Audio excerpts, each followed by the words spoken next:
E aí, marxo-keynesianos, após 6 meses de ato a lá Kentaro Miura, estilo Berserker, estou de volta com a leitura comentada do Economia em uma Única Lição do Hazlitt, e hoje eu vou falar sobre o capítulo 12, que é a determinação de exportar. E sinceramente, eu já estava começando a achar que eu ia terminar de ler o Berserker antes de concluir a leitura comentada desse livro, mas finalmente eu entrei de férias e agora eu estou bem animado para poder concluí-lo. Bom, esse é um dos capítulos mais simples e mais bobos do livro, eu acho que é um dos mais óbvios.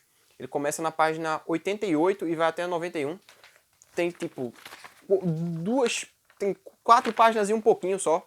Ele fala só sobre essa falácia que existe na economia de atribuir uma importância gigantesca para a exportação e ter muito medo de importar, tanto é que ele já começa dizendo o seguinte: somente o medo patológico de importar, que afeta todas as nações, excede o desejo ardente e patológico de exportar.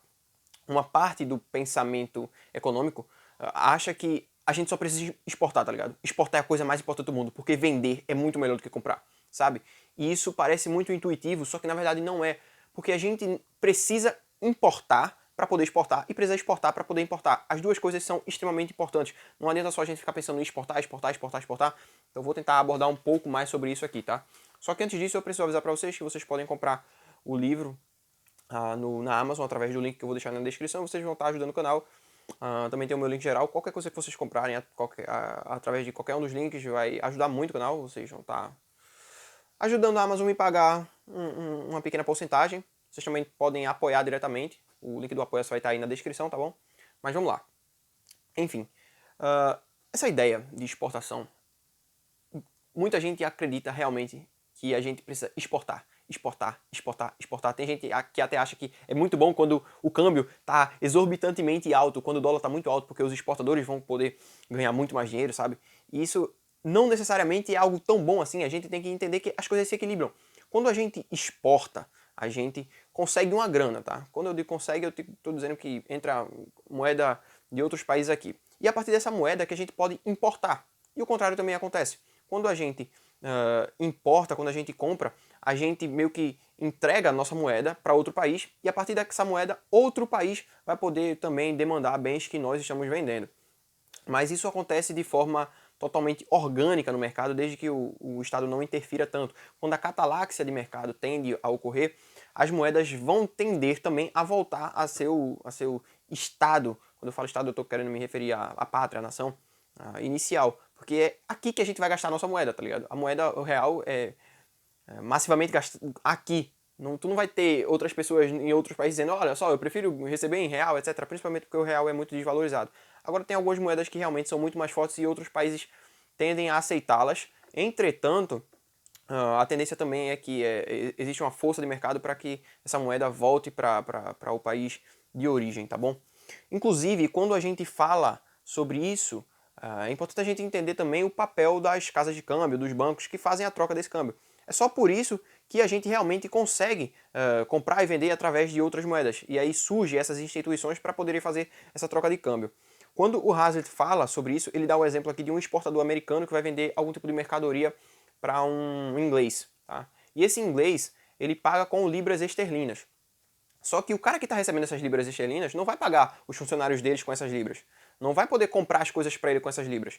Na verdade, o que vai acontecer é que vai haver uma troca, através de uma troca de câmbio, ele vai pegar essas libras esterlinas e vai trocar por dólar. Ou então, o cara que vai pagar o exportador americano, ele antes vai tender a trocar as libras esterlinas dele por dólares para poder fazer esse pagamento para o exportador. E o contrário também acontece. Se o inglês fosse exportar para o americano teria que fazer a mesma coisa. É daí que surgem essas instituições, como eu falei antes. E muita gente não entende que coisas que ocorrem como é que eu posso dizer? De forma mais atreladas à microeconomia, por assim dizer, também vão acontecer na macroeconomia. Isso é, inclusive, uma das coisas mais importantes para os austríacos, que a teoria austríaca serve tanto para coisas pequenas, tanto para comércio interno quanto para comércio externo. E o Hazlitt, embora não seja um austríaco, tenha diversas influências aqui dos pré-austríacos, principalmente do Frederic Bastiat, que é um dos caras que mais bateu na questão do protecionismo de exportação e importação. Muito, muito mesmo. Se não me falha a memória, tem até uma frase do Bastiat que ele diz que por onde fronteiras em que mercadorias não passam tendem a passar botas, coturnos, alguma coisa assim, porque as pessoas vão tender a brigar. Mas enfim, isso é assunto para outra história. Eu nem sei se Realmente essa frase é do Bastiat, tá ligado? Só é uma coisa que eu me lembrei aqui. Mas enfim, falando sobre isso aqui, cara, ele tem uma influência muito forte aqui, e quando a gente fala sobre o aspecto micro, a gente também tende a levar essas mesmas características para o aspecto macro. É por isso que, do mesmo jeito que existem casas de câmbio, também existem instituições que fornecem cheques ou, sei lá, títulos para fazer esse tipo de comércio, porque as pessoas muitas vezes não vão ter dólar, elas precisam pagar em libra, e aí acabam fazendo essa troca. A mesma coisa ocorre quando uma pessoa tem um crédito no banco, ou tem uma grana depositada no banco, e ela consegue pagar em cheque, sabe? Ela tá meio que fazendo uma troca aí que se elevaria ao mesmo quadro aqui da questão da taxa de câmbio, né? Você tem um crédito anterior, você tem que vender algo primeiro em dólar para poder depois comprar alguma coisa em libras esterlinas e poder fazer essa transação, essa troca com o dólar. E o Hazlitt explica isso aqui de forma muito simples, tanto é que eu tô tentando até falar muita coisa aqui, porque senão não teria basicamente o que falar, tá ligado? O capítulo é muito pequenininho mesmo. E quando ele passa disso, ele cita uma coisa aqui que é muito interessante.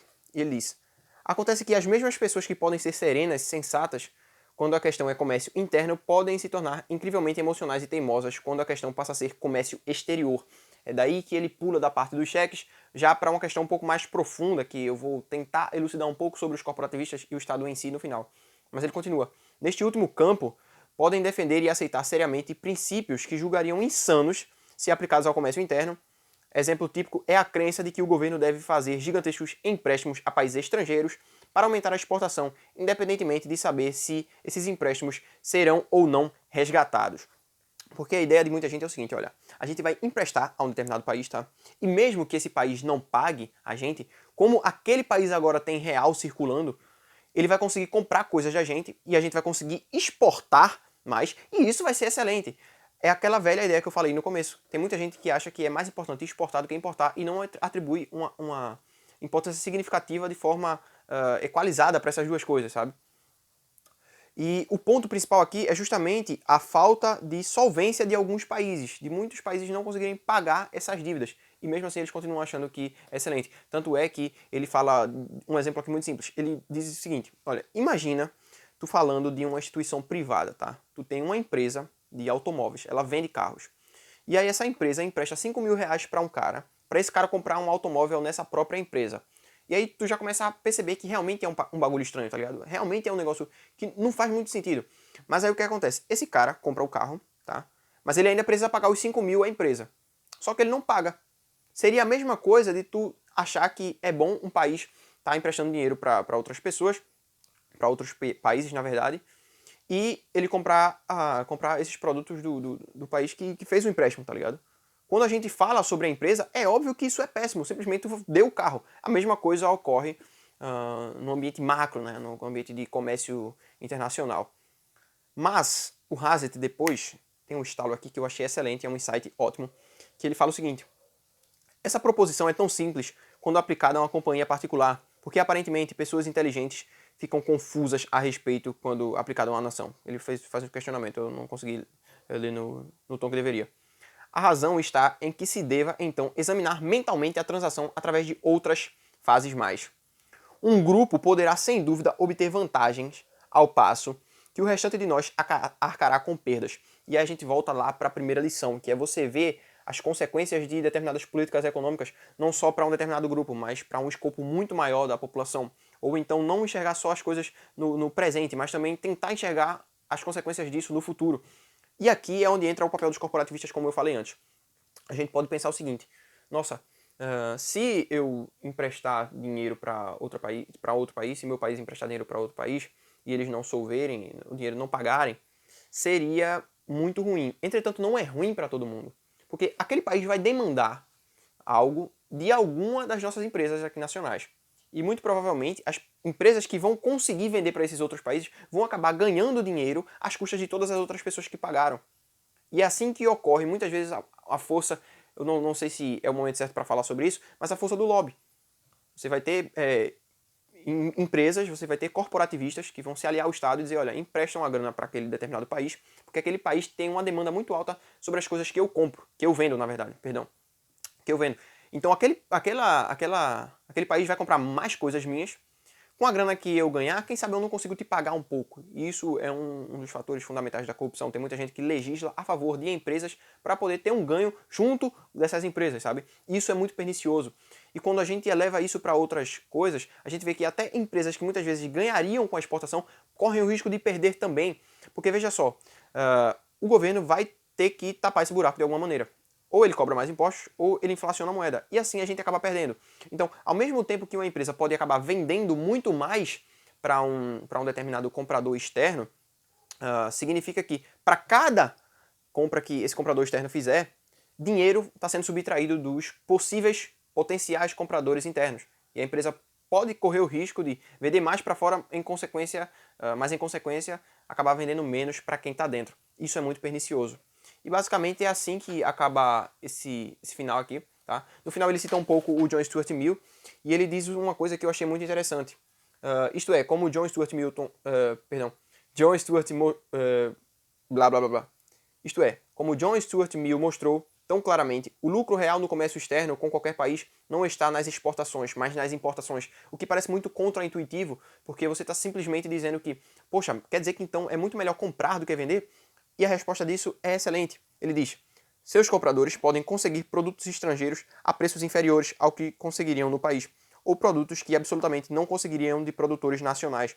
No final das contas, a gente só exporta para poder adquirir moeda corrente de outros países para poder importar, porque simplesmente a gente não consegue comprar as coisas de forma mais barata ou de forma mais eficiente aqui no nosso país. Então tu tem um fornecedor externo que consegue suprir essa demanda. É por isso que a importação tem tanta importância quanto a exportação e vice-versa. Tá? Eu vou ficando por aqui, deixem o seu like, se inscrevam no canal e vamos ver se eu consigo finalizar esse livro ainda essa semana ou no próximo. Deixem aqui nos comentários o que, é que vocês acharam. De verdade, eu espero que tenha ajudado a elucidar um pouco mais para vocês aí. Vejam os vídeos anteriores dessa playlist, é muito importante, principalmente o primeiro, embora eu acho que a minha didática ainda não era a mesma que agora, porque o meu que fui aprimorando, né? São 6 meses. Mas enfim, valeu, falou e fui.